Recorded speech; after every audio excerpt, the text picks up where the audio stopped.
കഴിഞ്ഞിട്ട് എനിക്ക് കിട്ടിയ മാജിക്കൽ പവർ എന്താണെന്ന് ചോദിച്ചാൽ ഞാൻ പറയും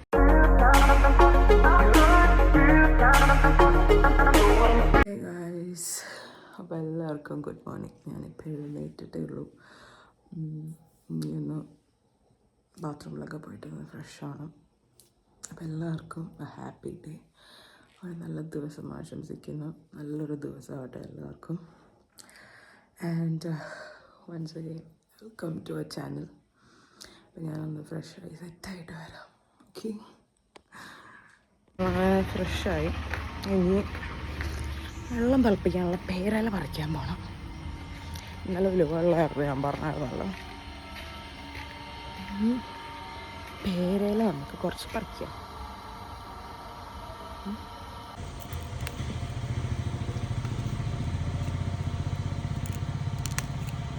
എൻ്റെ പൊക്കത്തെന്ന് പറയാം. ഞാൻ മോട്ടർ ഓൺ ആക്കിയിട്ടുണ്ട്, അതിൻ്റെ സൗണ്ടാണ് മക്കളെ ബാക്ക്ഗ്രൗണ്ടിൽ. അതിനാളെ മതി. ഇത്രയും കിട്ടിയിട്ടുണ്ട്. ഇനി എന്താ പരിപാടി എന്ന് വെച്ചാൽ രാവിലത്തെ ഫുഡ് ആക്കണം. ഇന്ന് ഭൂരി മസാല ആക്കാമെന്ന് വിചാരിക്കുന്നു. അമ്മ കാവിൽ വിളക്ക് എത്തിക്കാൻ പോയേക്കാം. ഞങ്ങൾക്ക് ഇവിടെ കാവുണ്ട് കേട്ടോ, ഞങ്ങളുടെ കാവുണ്ട്. എൻ്റെ ഹോം ടൂറിൻ്റെ വീഡിയോയിൽ ഞാൻ ഇട്ടിട്ടുണ്ടായിരുന്നു. അപ്പോൾ ഇനി നേരെ അടുക്കളയിലോട്ട് കയറാം. അരിയേണ്ട സാധനങ്ങളൊക്കെ എടുത്ത് സെറ്റാക്കി വെച്ചിട്ടുണ്ട്. ഇതൊക്കെ ഒന്ന് അരിഞ്ഞ് കറിയൊക്കെ ഒന്ന് അടുപ്പത്ത് വെച്ചിട്ട് വരാം. കാരണം ഫോണിൽ ചാർജ് കുറവാണ്. അപ്പോഴത്തേക്കും ചാർജും കയറട്ടെ. അപ്പോൾ നമുക്ക് പിന്നെ കാണാം. Okay, hey guys. അപ്പോൾ അങ്ങനെ നമ്മൾ മൂരിക്കുള്ള മാവൊക്കെ കുഴച്ച് വെച്ചിട്ടുണ്ട്. കറി അടുപ്പത്തുണ്ട്. കല്യാണത്തിന് മുന്നേ ഇല്ലേ, എനിക്ക് ആകെപ്പാടെ ഉണ്ടാക്കാൻ അറിയാവുന്ന ബ്രേക്ക്ഫാസ്റ്റ് എന്താണെന്ന് വെച്ചിട്ടുണ്ടെങ്കിൽ ദോശയായിരുന്നു. ദോശ മാത്രമേ എനിക്ക് ഉണ്ടാക്കാൻ അറിയാൻ പാടുള്ളൂ. ചപ്പാത്തി, പൂരി, ഇല്ലെങ്കിൽ ദോശമാവ് ഉണ്ടാക്കാൻ അറിയാം. റെഡിമെയ്ഡ് മാവ് മേടിച്ച് ഉണ്ടാക്കാൻ അറിയാം. ഇല്ലെങ്കിൽ അമ്മ മാവ് ഉണ്ടാക്കിച്ചാൽ മാവ് അരയ്ക്കാൻ കൂടി എനിക്കറിയാൻ പാടില്ലായിരുന്നു. ദോശയിൽ സ്പെഷ്യലിസ്റ്റ് ആയിരുന്നു. അമ്മ എപ്പോഴും കളിയാക്കുമായിരുന്നു കേട്ടോ. അപ്പോൾ ഗണേഷിൻ്റെ കല്യാണം കഴിഞ്ഞപ്പോഴും ഗണേഷ് വീട്ടിൽ വന്നപ്പോഴത്തേക്കും അമ്മ പറയാനായിട്ട് നീ പട്ടിണി കിടക്കില്ല, നീ ഓരോ ദിവസം പല വെറൈറ്റീസ് ഓഫ് ദോശ കഴിച്ചിട്ട് അവൾ നിനക്ക് സാധനങ്ങൾ ഉണ്ടാക്കി തരുന്നില്ല. കാരണം എനിക്ക് ദോശ മാത്രമേ ഉണ്ടാക്കാൻ അറിയാൻ പാടില്ലായിരുന്നു. ദോശയിൽ പല പരീക്ഷണങ്ങളും ഞാൻ നടത്തും കേട്ടോ, അത് വേറെ കാര്യം. അപ്പോൾ ഒരു ദിവസം എന്താണെന്ന് വെച്ചിട്ടുണ്ടെങ്കിൽ, ഇപ്പോൾ അച്ഛനൊക്കെ ഡ്യൂട്ടി സംബന്ധമായിട്ട് എവിടെയെങ്കിലുമൊക്കെ പുറത്ത് പോവുകയാണെങ്കിൽ, അല്ലെങ്കിൽ അച്ഛൻ വീട്ടിലില്ലെങ്കിൽ എവിടെയെങ്കിലുമൊക്കെ പോവുകയാണെങ്കിൽ ഞാനായിരിക്കും ആ ഒരു ദിവസത്തെ കുക്കിംഗ് എന്ന് പറയുന്നത്. കാരണം അമ്മ രാവിലെ കിടന്നുറങ്ങിക്കോട്ടെ എന്നുള്ള രീതിയിൽ. അപ്പോൾ ഇതേപോലെ ഒരു ദിവസം വിഷ്ണുവിന് വെക്കേഷൻ എന്തുമായിരുന്നു. അപ്പോൾ അച്ഛൻ ഒരാഴ്ചയായിട്ട് വീട്ടിലും ഇല്ല, എവിടെ ആയിരുന്നു, റൂമിങ് ആയിരുന്നു. അപ്പോൾ ഞാനാണ് ബ്രേക്ക്ഫാസ്റ്റ് ഉണ്ടാക്കേണ്ട ആൾ. അപ്പോൾ ഞാൻ പറയാം അമ്മ കിടന്നുറങ്ങിക്കോ, രാവിലെ ഞാൻ ഉണ്ടാക്കണം. അപ്പോൾ ഒരാഴ്ച കംപ്ലീറ്റ്ലി ഫുൾ ദോശയായിരുന്നു.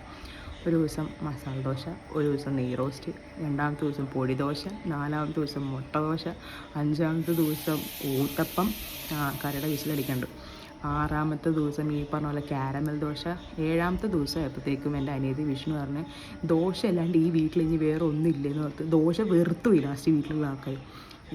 പല പല വെറൈറ്റി ദോശകൾ ഞാൻ ഉണ്ടാക്കും. ചോക്ലേറ്റ് ദോശ, പിസ്സ ദോശ, ഇനി എന്തെങ്കിലും കണ്ടുപിടിക്കാനുണ്ടെന്നേ ഉള്ളൂ കേട്ടോ. പക്ഷേ എനിക്ക് ദോശ മാത്രമേ ഉണ്ടാക്കാൻ അറിയാൻ പാടില്ല, അതായിരുന്നു സത്യം. ഞാനേ കുക്കർ പോയി ഓഫ് ചെയ്തിട്ട് വരട്ടെ കേട്ടോ. ഓഫ് ചെയ്തിട്ട് ഇല്ലെങ്കിൽ സംഭവം വെളിഞ്ഞ് പണ്ടായിറങ്ങിപ്പോൾ, എന്നിട്ട് ബാക്കി വന്നിട്ട് കഥ പറഞ്ഞുതരാം.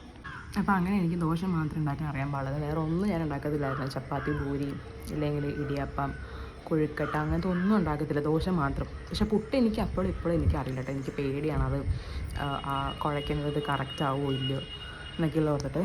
പക്ഷേ കല്യാണം കഴിഞ്ഞപ്പോഴത്തേക്കും ഒരു സൂപ്പർ പവർ കിട്ടിയ പോലെയാണ്. ചപ്പാത്തി ഉണ്ടാക്കാനറിയാം, പൂരി ഉണ്ടാക്കാനറിയാം, കൊഴുക്കട്ട ഉണ്ടാക്കാനറിയാം, ഇടിയപ്പം ഉണ്ടാക്കാനറിയാം, ദോശമാവ് വരെ ഞാൻ അരച്ചേക്കും, അപ്പത്തിൻ്റെ മാവ് വരെ അരച്ചേക്കും. അപ്പോൾ ഇപ്പോൾ നന്നായിട്ടുണ്ടാക്കും, കുഴപ്പമില്ലാത്തൊരു രീതിയിൽ കേട്ടോ. കല്യാണം കഴിയുമ്പോഴത്തേക്കില്ലേ ഈ പെണ്ണുങ്ങൾക്ക് എന്തൊരു മാജിക്കൽ പവർ കിട്ടുമെന്ന് തോന്നുന്നു. അതുപോലെയാണ് എല്ലാ കാര്യങ്ങളൊക്കെ ചെയ്യാനറിയും. കല്യാണം കഴിഞ്ഞിട്ട് എനിക്ക് കിട്ടിയ മാജിക്കൽ പവർ എന്താണെന്ന് ചോദിച്ചാൽ ഞാൻ പറയും കുക്കിംഗ്. ഒട്ടുമിക്ക സാധനങ്ങളൊക്കെ ഇപ്പോൾ ഉണ്ടാക്കാൻ അറിയാം എനിക്ക്. മെയിൻലി ബ്രേക്ക്ഫാസ്റ്റ് ഐറ്റംസൊക്കെ, ചപ്പാത്തിയും പൂരിയൊക്കെ ഞാൻ ഉണ്ടാക്കാം. എൻ്റെ അമ്മയ്ക്ക് അത്ഭുതമാണ്. ഒരു ദിവസം ഒറ്റ ട്രിപ്പിൽ ഞാൻ 30 ചപ്പാത്തിയൊക്കെ ഉണ്ടാക്കിയിട്ടുണ്ട്. അമ്മ ചോദിച്ച് നീ ഭയങ്കര മിടുക്കിയായില്ല എന്നുള്ളത്. കാരണം വീട്ടിൽ നിന്ന് ഞാൻ ചപ്പാത്തി ഉണ്ടാക്കുന്നില്ല, പരത്ത് പോലും ഇല്ലായിരുന്നു, ഷേപ്പില്ലാണ്ടായിരുന്നു ഞാൻ പരത്തി കൊണ്ടുവന്നത്. ഇപ്പോൾ എല്ലാം സെറ്റാക്കി. അപ്പോൾ അതാണ് എനിക്ക് കിട്ടിയ magical power after my marriage. അപ്പോൾ തമ്മിൽ നമുക്കിത് തന്നെ കൊടുക്കാം, അതായിരിക്കും അടിപൊളി. പിന്നെ കല്യാണം കഴിഞ്ഞിട്ട് എനിക്ക് വന്ന മാറ്റങ്ങൾ എന്തൊക്കെയാണെന്ന് ചോദിച്ചിട്ടുണ്ടെങ്കിൽ എൻ്റെ ദേഷ്യം എന്തോ കുറഞ്ഞിട്ടുണ്ട്. പണ്ടൊക്കെ എനിക്ക് ഭയങ്കര ദേഷ്യമായിരുന്നു. ഇപ്പം അങ്ങനെ അധികം ദേഷ്യമില്ല, ഞാൻ കുറച്ച് കൺട്രോൾഡാണ്. ക്ഷമ വന്നു എനിക്ക്. കല്യാണത്തിന് മുന്നേ എന്നൊക്കെ പറഞ്ഞ പോലെ ഒരു കാര്യത്തിൽ എനിക്ക് ക്ഷമ ഉണ്ടായിരുന്നില്ല. വാട്ടർ ഇറ്റ് ഈസ് ഭയങ്കര ഹറിബറി ഇല്ലെങ്കിൽ ക്ഷമിച്ച് നിൽക്കില്ല. ഇപ്പം എല്ലാ കാര്യത്തിലും കുറച്ച് ക്ഷമ വന്നിട്ടുണ്ട്. മോസ്റ്റ് ഇമ്പോർട്ടൻറ്റ് പല കാര്യത്തിലും അഡ്ജസ്റ്റ് ചെയ്യാൻ ഞാൻ പഠിച്ചു എന്നുള്ളതാണ്. പല കാര്യത്തിലും നല്ല രീതിക്ക് അഡ്ജസ്റ്റ് ചെയ്യാൻ പഠിച്ചിട്ടുണ്ട്. അതൊക്കെ എനിക്ക് തോന്നുന്നത് ഗ്രാജുവലി കല്യാണം കഴിയുമ്പോഴത്തേക്ക് നമുക്ക് ഓട്ടോമാറ്റിക്കായിട്ട് നമ്മൾ വരുന്നതായിരിക്കും. കാരണം ബിക്കോസ് ഇറ്റ്സ് അവർ ലൈഫ്, നമുക്ക് മുന്നോട്ട് പോകണം. നമ്മൾ പല രീതിയിൽ അഡ്ജസ്റ്റ്മെൻറ്റും ഇല്ലെങ്കിൽ പല കാര്യങ്ങളൊക്കെ നമ്മൾ പഠിക്കും. ആ ഒരു മാറ്റമാണ് എനിക്ക് കല്യാണത്തിന് ശേഷം വന്നത്. പിന്നെ വേറെ ഏറ്റവും വലിയൊരു വ്യത്യാസം, അല്ലെങ്കിൽ വ്യത്യാസമല്ല, ഒരു മാറ്റം എനിക്ക് വന്നതെന്ന് വെച്ചാൽ ഞാൻ സ്വന്തമായിട്ട് ട്രാവൽ ചെയ്യാൻ തുടങ്ങി. ഒന്നില്ലെങ്കിൽ പത്തനംതിട്ടയിൽ നിന്ന് എറണാകുളത്ത് നിന്ന് പത്തനംതിട്ടയെങ്കിൽ ഞാൻ ഒറ്റയ്ക്ക് വരാൻ തുടങ്ങി. കാരണം നേരത്തെ കല്യാണത്തിന് മുന്നേ പറഞ്ഞത് ഞാൻ ആകെപ്പാട് തൃപ്പൂണിത്തുറ ചോറ്റാനിക്കര തൃപ്പൂണിത്തുറ ആ ഏരിയ മാത്രം കറങ്ങിക്കൊണ്ട് നാളെ എറണാകുളത്തൊക്കെ പോകണമെങ്കിൽ ഞാൻ അമ്മേനെ കൊണ്ടേ പോകത്തുള്ളൂ. ഐ വാസ് ഡിപ്പെൻഡൻ്റ് എന്ന് വേണമെങ്കിൽ പറയാം. അങ്ങനെയായിരുന്നു ട്രാവലിങ്ങിൽ. എന്തെങ്കിലും ആവശ്യത്തിനൊക്കെ പോകുമ്പോൾ അമ്മേനെയും കൂട്ടി പോകും. അങ്ങനെയായിരുന്നു. എറണാകുളത്ത് തന്നെ ലോങ്ങായിട്ട് ഞാൻ ഒറ്റയ്ക്ക് പോകാറില്ല. പക്ഷേ ഇതിപ്പോൾ ഞാൻ സ്വന്തമായിട്ട് ബസ് പിടിച്ച് അല്ലെങ്കിൽ ട്രെയിൻ പിടിച്ചിട്ടായാലും ഒറ്റയ്ക്ക് ഞാൻ വരാൻ പഠിച്ചിട്ട് എനിക്ക് തന്നെ അത്ഭുതം തോന്നുന്നത്. എന്തായാലും ഇതുള്ളത് ചില സമയത്ത് ഞാൻ ഇങ്ങനെ വിചാരിക്കും, ഞാൻ വല്ലാണ്ടെങ്കിലും മാറിപ്പോയിരിക്കണോ എന്നുള്ളത്. ബട്ട് അതൊക്കെ ഒരു നല്ല കാര്യങ്ങളാണ്. നമ്മൾ കുറച്ചൊന്ന് എന്താ പറയുക, ഇൻഡിപെൻഡൻ്റ് ആവുക എന്ന് പറയുന്നത് കുറച്ച് നല്ല കാര്യങ്ങളാണ്. അത് മോസ്റ്റ്ലി ഇപ്പോൾ അറിയാം, ഈ വീഡിയോ കാണുന്ന ആൾക്കാർക്ക്, കല്യാണം കഴിഞ്ഞിട്ടുള്ള ആൾക്കാർക്കൊക്കെ അറിയാം എന്തൊക്കെ മാറ്റങ്ങൾ അവരുടെ ലൈഫിൽ വന്നിട്ടുണ്ടാവും എന്നുള്ളത്. എനിക്കും അത്യാവശ്യം നല്ല രീതിക്ക് മാറ്റങ്ങൾ വന്നിട്ടുണ്ട്. Let's see. എന്താണ്, ഓണം അങ്ങ് എത്തി. ശനിയാഴ്ച ഓണം, 14 ഓണം. എൻ്റെ അമ്മയുടെ അച്ഛൻ്റെ വീട് കണ്ണൂരാട്ടോ. അമ്മയുടെ വീട് കണ്ണൂരും മീൻകാരനാണ് പോയത്. അമ്മയുടെ വീട് കണ്ണൂരും അച്ഛൻ്റെ വീട് വടകരയാണ്. അപ്പം ഞങ്ങൾ ആ മലബാർ ഏരിയയിൽ ഞങ്ങൾക്ക് ഓണം എങ്ങനെയാണെന്ന് വെച്ചാൽ നമുക്ക് 2 ദിവസം ഓണമുണ്ട്, ഉത്രാടവും തിരുവോണം. അപ്പോൾ എൻ്റെ ഓണം എന്നൊക്കെ പറഞ്ഞിട്ടുണ്ടെങ്കിൽ ഞാൻ എപ്പോഴും എറണാകുളത്താണ്. അച്ഛൻ്റെ അമ്മയുടെയും അനിയത്തിയും അമ്മൂമ്മയൊക്കെ ഉണ്ട്, അവരുടെ കൂടെയൊക്കെ നമ്മൾ നാട്ടിലങ്ങനെ പോകാറില്ല. എൻ്റെ ഓർമ്മയിൽ 1-2 പ്രാവശ്യം കണ്ട നാട്ടിൽ ഓണം കൂടിയിട്ടുള്ളൂ. നമ്മുടെ വീട്ടിൽ തന്നെയായിരുന്നു. അപ്പോൾ നമ്മൾ ഉത്രാടവും തിരുവോണവും നമ്മൾ ആഘോഷിക്കായിരുന്നു. അപ്പോൾ അനിയത്തി വന്നേക്കാളും മുന്നേ ആയാലും ഉത്രാടവും തിരുവോണം ആഘോഷിക്കായിരുന്നു. അനിയത്തി വന്നപ്പോഴത്തേക്ക് ഉത്രാടത്തിന് ഇച്ചിരി കൂടി സ്പെഷ്യലും കൂടിയായി. അവളുടെ ബർത്ത്ഡേയും കൂടിയാണ്, ജനിച്ച നാളാണ് ഉത്രാടം. അപ്പോൾ അന്ന് നമ്മൾ കുറച്ച് ഗ്രാൻഡാക്കും. ഇല്ലെങ്കിൽ തന്നെ നമ്മൾ ഉത്രാടത്തിൽ നമ്മൾ സെലിബ്രേറ്റ് ചെയ്യും. അന്ന് നമ്മൾ ചെറിയൊരു മിനി സദ്യ വിത്ത് പായസം ഉണ്ടാക്കും. തിരുവോണത്തിന് കംപ്ലീറ്റ്ലി സദ്യ, എല്ലാ ഐറ്റംസും, സദ്യയുടെ എല്ലാ ഐറ്റംസും പ്ലസ് വേറെ എന്തെങ്കിലും ഒരു പായസം. എപ്പോഴും നമ്മൾ ഉത്രാടത്തിന് അടപ്രഥമനായിരിക്കും, പാലടയായിരിക്കും. തിരുവോണത്തിൻ്റെ അന്ന് നമ്മൾ പരിപ്പ് പായസം ഇരിക്കും. നമുക്ക് പരിപ്പ് പായസം ഭയങ്കര ഇഷ്ടം. നമ്മുടെ വീട്ടിലെ പരിപ്പ് എങ്ങനെയാണെന്ന് വെച്ചാൽ പരിപ്പ് കുറച്ച് കടിക്കാൻ കിട്ടും. ഈ എറണാകുളം സൈഡ് ബാക്കിയുള്ള ഇതിലെ പോലെ ഇങ്ങനെ അടിച്ച് മിക്സ് ആക്കിയിട്ടില്ല, നമ്മൾ പരിപ്പ് കടിക്കാൻ കിട്ടും. അങ്ങനെയാണ് നമ്മൾ ഉണ്ടാക്കുക. അപ്പോൾ 2 ഓണം നമുക്കുണ്ടാകും. ചില ദിവസങ്ങളിൽ 10 ദിവസം നമ്മൾ പൂക്കളിടും. ഇല്ലെങ്കിൽ നമ്മൾ ഉത്രാടം തിരുവോണത്തിന് മാത്രമേ നമ്മൾ പൂക്കളിടാറുള്ളൂ. നല്ല അടിപൊളിയായിട്ട് കുറച്ച് കടയിൽ നിന്നൊക്കെ പൂക്കൾ മേടിച്ച് വെൽ സെറ്റപ്പായിട്ടൊക്കെ ഉണ്ടാക്കും. ഞങ്ങളുടെ വീട് ഹൗസ് വാമിങ് കഴിഞ്ഞതിൻ്റെ അന്നത്തെ ആദ്യത്തെ ഓണത്തിന് ഷിബുമാമൻ വീട്ടിലുണ്ടായിരുന്നു. പുള്ളിക്കാരനാണ് പൂക്കളത്തിൻ്റെ ഓൺ ഡ്യൂട്ടി അങ്ങ് എടുത്തത്. നമ്മുടെ സിറ്റ് ഔട്ട് കംപ്ലീറ്റ്ലി നിറഞ്ഞ് പൂക്കളായിരുന്നു. നമുക്ക് കാലെത്താനുള്ള ഒരു ഗ്യാപ്പ് ഉണ്ടായിരുന്നു. ഷിബുമാമൻ അങ്ങനെ തലേ ദിവസം പോയി എറണാകുളത്ത് പോയി പൂക്കളും ഇലകളും എല്ലാം മേടിച്ചുകൊണ്ടുവന്ന് പുള്ളിക്കാരൻ തന്നെ ഇത് അരിഞ്ഞ് പുള്ളിക്കാരൻ തന്നെ പൂക്കളും വരച്ച് അടിപൊളിയാക്കി. കാരണം അപ്പുറത്തെ വീട്ടിൽ നിന്നൊക്കെ വന്ന് ഫോട്ടോ ഒക്കെ എടുത്ത് പോയിട്ടുണ്ടായിരുന്നു. സത്യം പറഞ്ഞാൽ ആ ഫോട്ടോ ഒക്കെ മിസ്സായിപ്പോൾ. അന്നത്തെ കാലത്ത് ഇതുപോലെ ഫോണോ മൊബൈലോ കാര്യങ്ങളൊന്നും ഉണ്ടായിരുന്നില്ല. അല്ലെങ്കിൽ അപ്പം അത് ട്രെൻഡായാലും അങ്ങനെ സിറ്റ് ഔട്ട് ഫുൾ നമുക്ക് നടക്കാൻ നമ്മുടെ കാലിങ്ങനെ വെക്കാനുള്ളൊരു ഗ്യാപ്പ് മാത്രമേ ഉണ്ടായിരുന്നുള്ളൂ കേട്ടോ. ഓണം ഞങ്ങളുടെ വീട്ടിൽ തന്നെയായിരിക്കും. പിന്നെ കസിൻസൊക്കെ വരും. പിന്നെ അങ്ങനെയാണ്, സദ്യയാണ്. പിന്നെ രാത്രിയാകുമ്പോഴത്തേക്കും ഞാൻ എപ്പോഴും അമ്മയുടെ പറയാം, അമ്മ സദ്യയുടെ ഒപ്പം ഒരു മൂലക്ക് ഒരു ഉണക്കമീനെങ്കിലും വേണമെന്നുള്ളത്. കാരണം എനിക്ക് ഇഷ്ടമാണോയെന്ന് ചോദിച്ചാൽ ഓക്കെ, പക്ഷേ ഉച്ചയ്ക്ക് സദ്യ കഴിച്ചിട്ട് പിന്നെ വീണ്ടും രാത്രി സദ്യയ്ക്ക് എനിക്ക് താല്പര്യമില്ല. അപ്പോൾ ഈ പ്രാവശ്യം തന്നെ അമ്മയുടെ ഞാൻ ഓണം വിളിച്ച് പറഞ്ഞിട്ടുണ്ട്. അമ്മ ഞാൻ വീട്ടിൽ വരുമ്പോഴത്തേക്കും രാത്രി അവിടെ എത്താം, അങ്ങനെയാണ് പ്ലാൻ ചെയ്തേക്കാം. അപ്പോൾ രാത്രി എനിക്ക് ഓണത്തിന് ഒരു ഉണക്കമീനെങ്കിലും സൈഡിൽ വേണം. പിന്നെ നിങ്ങളൊരു ചിക്കൻ പീസ് അൽഫാം എങ്കിലും നിങ്ങൾ മേടിച്ചേക്കലും മഞ്ഞ കഴിക്കുന്ന അൽഫാം മേടിച്ചിട്ട് വരത്തുള്ളത്. കാരണം അത് ചിലർക്ക് അങ്ങനെയായിരിക്കും. ഞാൻ അങ്ങനെയാണ്. എനിക്ക് സദ്യ തന്നെ ഉച്ചയ്ക്കും സദ്യ കഴിച്ചിട്ട് രാത്രി സദ്യ കഴിക്കാൻ എനിക്ക് താല്പര്യം ഉണ്ടാവില്ല കേട്ടോ. കഴിക്കുകയാണെങ്കിൽ അറ്റ് എ ടൈം ആസ്വദിച്ച് കഴിക്കുക, അത്രേ ഉള്ളൂ. പിന്നെ ഓണത്തിനെ പറ്റി പറയുകയാണെങ്കിൽ പിന്നെ സ്കൂൾ ടൈമിലാണെങ്കിൽ ഡെഫിനറ്റ്ലി സ്കൂൾ സെലിബ്രേഷൻസും കാര്യങ്ങളൊക്കെ ഉണ്ട്. കുറച്ചും കൂടി ഞാൻ എൻജോയ് ചെയ്തത് കോളേജിൽ വന്നപ്പോഴായിരുന്നു കേട്ടോ. അവിടുത്തെ പരിപാടിയും കാര്യങ്ങളൊക്കെ എല്ലാം അടിപൊളിയായിരുന്നു. പിന്നെ എന്താ പറയുക, പിന്നെ ഓണക്കോടി കിട്ടും എല്ലാ വർഷവും. അമ്മയുടെ വക ഓണക്കോടി കിട്ടും. ഇപ്പോൾ എനിക്ക് ജോലി കിട്ടിയതിന് ശേഷം ഞാൻ അവർക്ക് അങ്ങോട്ട് ഇട്ട് കൊടുക്കാൻ തുടങ്ങി. ജോലിക്ക് പോകാൻ ടൈം ആയപ്പോഴത്തേക്കും. അല്ലാതെ ഇപ്പോൾ അച്ഛനും അമ്മയും എടുത്തു തരും. ഈ പ്രാവശ്യം ഞാൻ അങ്ങോട്ട് പോകുമ്പോൾ വേണം എടുത്തു കൊടുക്കാനായിട്ട്. പിന്നെ പിന്നെ കറികൾ വ്യത്യാസമുണ്ട് കേട്ടോ. നമ്മുടെ മലബാർ ഏരിയയും എറണാകുളത്തായാലും കറികൾ വ്യത്യാസമുണ്ട്. നമുക്കവിടെ കൂട്ടുകറിയൊക്കെ ഉണ്ടാവും. ഇവിടെ കൂട്ടുകറിക്ക് പകരം മസാലക്കറി ആയിരിക്കും എറണാകുളം ഏരിയയിൽ. പിന്നെ നമുക്ക് നാട്ടിൽ ഓലൻ ഉണ്ടാവും, തേങ്ങാപ്പാലൊക്കെ ഒഴിച്ചിട്ടുള്ള ഓലന് പകരം ഇവിടെ സ്റ്റൂ ആയിരിക്കും. ഉരുളക്കിഴങ്ങൊക്കെ ഇട്ടിട്ടുള്ളൊരു വൈറ്റ് കളർ സ്റ്റൂ ആയിട്ട്, നമ്മളതിന് സ്റ്റൂ എന്ന് പറയാം. പിന്നെ വ്യത്യാസം എന്താണെന്ന് വെച്ചിട്ടുണ്ടെങ്കിൽ അത്രേ വ്യത്യാസമുള്ളൂ. പക്ഷേ ഇവിടെ പത്തനംതിട്ടയിൽ വന്നപ്പോഴത്തേക്കും ഇവിടെ കറികൾക്ക് ടേസ്റ്റ് വ്യത്യാസമുണ്ട്. പിന്നെ ഇവിടെ ഈ ഞാൻ എന്താ പറയുക, പരിപ്പ് ആദ്യം ഒഴിച്ചത് കഴിച്ചതിന് ശേഷമാണ് പിന്നെ വീണ്ടും ചോറിട്ടിട്ട് സാമ്പാറിടുക. പരിപ്പെന്ന് പറയുമ്പോഴത്തേക്കും ചെറുപയർ പരിപ്പാണെന്ന് തോന്നണം, ഗ്രീൻ കളറായിരിക്കും അവരുടെ പരിപ്പ് കറി. കാരണം വെച്ചാൽ ഓരോ നാട്ടിലും ഓരോ കൈൻഡ് ഓഫ് സദ്യയും കാര്യങ്ങളായിരിക്കും. ഇപ്പോൾ നമ്മൾ ട്രിവാൻഡ്രത്ത് പോയാൽ വേറെ, കൊല്ലത്ത് പോയാൽ വേറെ ആയിരിക്കും. അങ്ങനെ ഡിഫറൻസ് ഉണ്ട് ഓരോ സ്ഥലത്തും. പണ്ട് ഓണത്തിനെന്നൊക്കെ പറഞ്ഞാൽ നമ്മൾ സ്കൂളിൽ പഠിക്കുന്ന ടൈമിലൊക്കെ ഡ്രസ്സസിൻ്റെ ഓപ്ഷൻസ് ഭയങ്കര കുറവായിരുന്നല്ലേ. കാരണം എന്ന് വെച്ചാൽ സെറ്റാണെങ്കിൽ സെറ്റിൻ്റെ പാവാട, ഇല്ലെങ്കിൽ സെറ്റ് സാരി, ഇല്ലെങ്കിൽ സെറ്റിൻ്റെ ചുരിദാർ. ആ സെറ്റാണെങ്കിൽ കൂടി പ്ലെയിൻ സെറ്റായിരിക്കും. ഇപ്പോഴത്തെ പോലെ അത്ര വലിയ എന്താ പറയുക പ്രിൻ്റഡ് വന്നിട്ടില്ലെങ്കിൽ വെറൈറ്റീസൊക്കെ കുറവായിരുന്നു. ഞാനൊക്കെ സ്കൂളിൽ പഠിക്കുന്ന സമയത്തൊക്കെ ആയാലും പട്ടോടെ ആയിരിക്കും നോർമൽ. എന്തോ മറ്റേ ആ ക്രഷ്ഡ് ചില്ലിടാ, അതൊന്ന് ആയി വരട്ടെ എന്നിട്ട് സെറ്റ് ചെയ്യാം. അടുപ്പത്ത് ഞാൻ വഴുതനങ്ങ വെച്ച് വന്നിട്ടുണ്ട്, അതാണ് നമ്മൾ കഴിക്കുന്നത്. ഓപ്ഷൻസ് കുറവായിരുന്നു പണ്ടെന്നൊക്കെ പറഞ്ഞാൽ എന്താ പറയുക, പട്ടുപാവാട അല്ലെങ്കിൽ സെറ്റിൻ്റെ പാവാടയൊക്കെ ആയിരിക്കും. പക്ഷേ ഇപ്പം എന്ന് പറഞ്ഞിട്ടുണ്ടെങ്കിൽ വെറൈറ്റീസ് ഓഫ് സാധനങ്ങളുണ്ട്. സെറ്റിൽ തന്നെ പല ഡിസൈൻസിലും പല ഇതിലൊക്കെ വന്നിട്ട് വെറൈറ്റീസ് ഓഫ് സാധനങ്ങളുണ്ട്. അപ്പോൾ ഞാൻ തന്നെ ഓണത്തിനെടുത്തതായാലും അങ്ങനെ ഒരു സാധനമായിരുന്നു. ഞാൻ തിരുവോണത്തിൻ്റെ ഞാൻ വീഡിയോയിൽ കാണിച്ചു തരാം.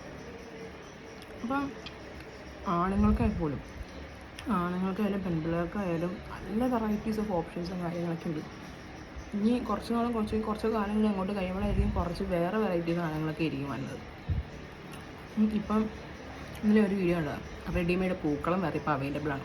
പണ്ടൊക്കെ നമ്മൾ തൊടിയിൽ അവിടെയൊക്കെ പോയിട്ടൊക്കെ പൂവൊക്കെ പറിച്ചില്ലെങ്കിൽ ഇട്ടുകൊണ്ടിരുന്നത്, പിന്നെ അത് കടയിൽ പോയി മേടിച്ചായി. ഇപ്പം റെഡിമെയ്ഡ് പൂക്കളം വരെ ഉണ്ട് ഗൈസ്. അതാണ് ഈ ഓഫീസിലും അല്ലെങ്കിൽ എവിടെയെങ്കിലും നമ്മുടെ വീട്ടിലായാൽ പോലും റെഡിമെയ്ഡ് പൂക്കളൊക്കെ മേടിച്ചിട്ടുണ്ട് അവസ്ഥയാണ്. മീൻസ് അത്രയും ഇന്നോവേറ്റീവ് ആയിട്ടുള്ളെങ്കിൽ സാധനങ്ങളൊക്കെ ഇറക്കി തുടങ്ങി, പുതിയ കണ്ടുപിടുത്തങ്ങൾ.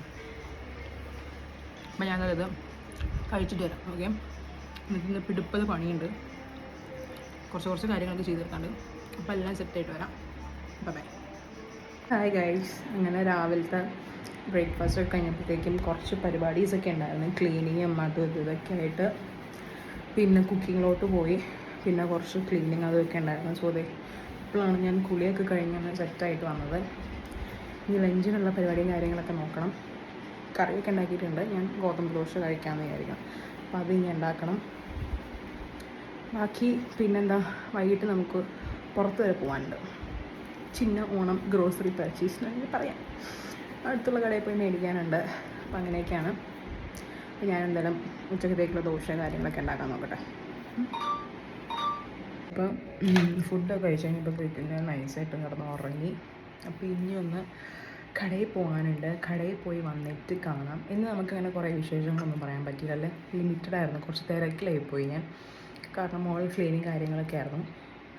വേറെ മേക്കപ്പ് ഒന്നുമില്ല, ജസ്റ്റ് കണ്ണെഴുതി ലിപ്സ്റ്റിക്ക് വന്നത് സൂഡിയോടെ കേട്ടോ, എൻ്റെ ഫേവറേറ്റ് ലിപ്സ്റ്റിക്കാണ്. അപ്പോൾ ഞാൻ പോയിട്ട് വരാം. ബൈ. അപ്പോൾ ഞാൻ പോയിട്ട് വരാം ഗൈസ്. ഇതാണ് എൻ്റെ സിമ്പിൾ ചുരിദാർ. ഓക്കെ, എനിക്ക് കോട്ടൺ ചുരിദാറൊക്കെ ഭയങ്കര ഇഷ്ടമാണ്. ഞാൻ നോർമലി ചുരിദാറാണ് എൻ്റെ കംഫർട്ട് സോൺ വേണമെങ്കിൽ പറയാം. ഞാൻ പോയിട്ട് വരാം. ബൈ. അങ്ങനെ ഒന്നാമത്തെ കടയിലെത്തിയിരിക്കുകയാണ് സുഹൃത്തുക്കളെ. അമ്മ പട്ട് മേടിക്കാൻ വേണ്ടി കയറിയേക്കാം. ഭഗവാന് ചാർത്താനുള്ള പൂജാമുറിയുള്ള ഓണമല്ല, അപ്പോൾ അങ്ങനെ വേണ്ടി കയറിയേക്കാം.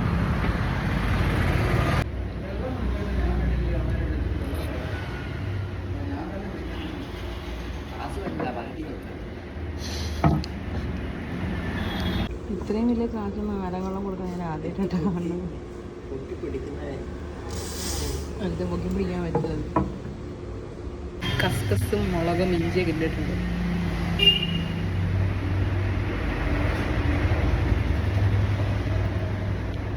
അടിപൊളി സാധനം.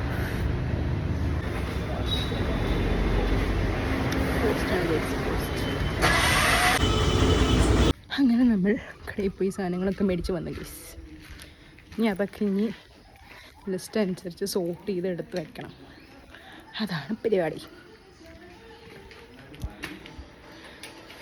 രാത്രിത്തെ ഫുഡാണ് കഴിച്ചത്. ഇനി വേറെ ഒന്നും കഴിക്കുന്നില്ല. കടയിൽ പോയപ്പോൾ പൊരിപ്പൊക്കെ മേടിച്ചു വന്നിട്ടുണ്ടായിരുന്നു. ഇനി രാത്രി ഇതാണ്, ഇനി വേറെ ഒന്നുമില്ല.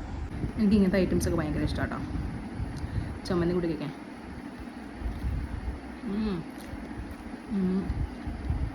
നല്ല ഫ്രഷാക്കി ചൂടോടുകൂടി ഉണ്ടാക്കി തരും അവർ. ഈ ഏരിയയിൽ ഇങ്ങനത്തെ സാധനങ്ങൾ കിട്ടുന്ന കടകൾ കുറേ ഉണ്ട്. മുക്കി ഇങ്ങനത്തെ സാധനങ്ങളാണ്. എനിക്ക് ഭയങ്കര ഇഷ്ടമാണ്. മുളകൊഞ്ചിൽ എനിക്ക് ഭയങ്കര ഇഷ്ടം. ചൂടോടാണെങ്കിൽ എത്ര ആണെങ്കിലും ഇരുന്ന് തിന്നും. ഹേ ഗായ്സ്, അപ്പോൾ ഇന്നത്തെ പരിപാടിയും കാര്യങ്ങളൊക്കെ കഴിഞ്ഞു. നമുക്ക് ഇന്നലത്തെ പോലെ കുറച്ചധികം സംസാരിക്കാൻ പറ്റില്ല. ഇന്ന് കുറവായിരുന്നു. ഇന്ന് കുറച്ച് തിരക്കുള്ള ദിവസമായിരുന്നു. എന്തായിരുന്നു, കുറച്ച് ക്ലീനിങ്ങും പരിപാടിയും കാര്യങ്ങളൊക്കെ ഉണ്ടായിരുന്നു. അതിൻ്റെ പുറകിലായിരുന്നു. പിന്നെന്താ, ഉച്ചയായപ്പോഴത്തേക്കും ഫുഡൊക്കെ കഴിച്ച് കഴിഞ്ഞപ്പോഴത്തേക്കും കുറച്ച് ടയേർഡായി, ഉറങ്ങി. പിന്നെ കടയിൽ പോയി ഓണത്തിനുള്ള സാധനങ്ങളൊക്കെ മേടിച്ചു. ഇനിയിപ്പോൾ അതേ എനിക്ക് കുറച്ച് തുണികളൊക്കെ മടക്കി വെക്കാനുണ്ട്. കുറച്ച് കാര്യങ്ങളൊക്കെ സംസാരിക്കണമെന്നുണ്ടായിരുന്നു. സാറിൽ നമുക്ക് പയ്യെ ഓരോ വീഡിയോ ആയിട്ട് സംസാരിക്കാം. ഞാൻ പറഞ്ഞല്ലോ, എനിക്ക് ഭയങ്കര ഇഷ്ടമാണ് ഇങ്ങനെ സംസാരിക്കാനായിട്ട്. പിന്നെ എന്താണ്, എല്ലാവരുടെയും ഓണമൊക്കെ എവിടം വരെ ആയി കമൻറ്റിൽ ഇടുക, എന്തായി ഓണം കാര്യങ്ങൾ എന്നൊക്കെ ഉള്ളത്. ബൈ നിങ്ങൾക്ക് വീഡിയോ ഇഷ്ടമാവുന്നുണ്ടോ എന്നുള്ളതും കൂടി നിങ്ങൾ ജസ്റ്റ് കമൻറ്റ് ഇടുക. എൻ്റെ പഴയ വീഡിയോസിൽ ഈ പറഞ്ഞ പോലെ കുറച്ച് വ്യൂസും കാര്യങ്ങളൊക്കെ ആയിട്ടുള്ളൂ. അപ്പോൾ നിങ്ങൾക്ക് സോറി ഗൈസ്, അപ്പോൾ നിങ്ങൾക്ക് വീഡിയോസ് ഇഷ്ടപ്പെടുന്നുണ്ടെങ്കിൽ നിങ്ങൾ കമൻറ്റ് ചെയ്യുക. ഓക്കെ. അപ്പോൾ ഇന്ന് നമ്മൾ സംസാരിച്ചത് എന്തായിരുന്നു, ഓണത്തിനെ പറ്റിയിട്ടായിരുന്നല്ലേ. അപ്പോൾ ഇന്ന് ഞങ്ങൾ പോയി ഓണത്തിനുള്ള പർച്ചേസും വീട്ടിലേക്കുള്ള സാധനങ്ങളൊക്കെ മേടിച്ചിട്ടുണ്ടായിരുന്നു. ഡ്രസ്സൊക്കെ ഓൾറെഡി നേരത്തെ എടുത്തതാണ്. അപ്പോൾ ഈ പ്രാവശ്യം അറിയാം, നമ്മൾക്ക് വയനാട് ഇങ്ങനെ ഒരു ഒട്ടും പ്രതീക്ഷിക്കാത്തൊരു ദുരന്തമായിപ്പോയി. അപ്പോൾ വലിയ ഓണാഘോഷ പരിപാടികളൊന്നും ഉണ്ടാവാൻ ചാൻസ് ഇല്ല ഒരിടത്തും. ഇപ്പോൾ നമ്മുടെ വീട്ടിലായാലും ലിമിറ്റഡ് ആയിട്ടുള്ളൂ. വേറെ പരിപാടിയും കാര്യങ്ങളൊന്നും ഇല്ല. ഫുഡ് ഉണ്ടാക്കുന്നു മെയിനായിട്ട്, അത്രേ ഉള്ളൂ. എന്തായാലും അവർക്ക്, വയനാട്ടിലെ ആൾക്കാർക്ക് വേണ്ടി പ്രാർത്ഥിക്കാം. അവർക്ക് അർഹതപ്പെട്ട ആൾക്കാരുടെ കയ്യിൽ ഫണ്ട് കിട്ടട്ടെ എന്നാണ് എല്ലാവരും പ്രാർത്ഥിക്കേണ്ടത്. കറക്റ്റായിട്ടുള്ള ആൾക്കാരുടെ കയ്യിലും എത്രയോ കോടിക്കണക്കിന് രൂപ ഓരോരുത്തരുടെ അക്കൗണ്ടിലൊക്കെ വന്ന് കിടക്കുന്നുണ്ട്. ആ വ്യക്തിയുടെ മീൻസ് ആരാ ഞാൻ പറയുന്നില്ല, നിങ്ങൾക്കറിയാം. മുഖ്യമന്ത്രിയുടെ അക്കൗണ്ട് തന്നെ വന്ന് കിടക്കുന്നുണ്ട്. അത് അർഹതപ്പെട്ട ആൾക്കാർക്ക് എത്തട്ടെ, കിട്ടട്ടെ, അവർക്ക് പുതിയൊരു ജീവിതം ഉണ്ടാവട്ടെ എന്ന് പ്രാർത്ഥിക്കുന്നു. അടുത്ത വർഷത്തെ ഓണം ഈ പറഞ്ഞ പോലെ അവർക്കൊരു പുതിയ ലൈഫായിട്ട്, സ്വന്തമായിട്ടൊരു വീടും എല്ലാം ഉണ്ടാവട്ടെ എന്നുള്ളത് ശരിയാണ്. അവരുടെ വേണ്ടപ്പെട്ടവരൊക്കെ പോയി. അവർക്ക് ഇനി അങ്ങോട്ട് അവരുടെ ലൈഫ് എന്താണെന്നുള്ളത് നമുക്കറിയില്ല. പക്ഷെ നമുക്ക് പ്രാർത്ഥിക്കാം, അത് മാത്രമേ ഇപ്പോൾ ചെയ്യാൻ പറ്റുള്ളൂ.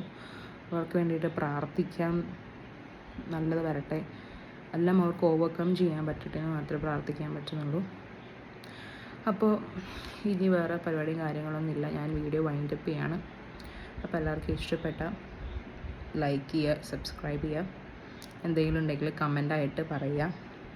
അപ്പോൾ എല്ലാവർക്കും ഗുഡ് നൈറ്റ്. അപ്പോൾ അടുത്ത വീഡിയോ കാണാം.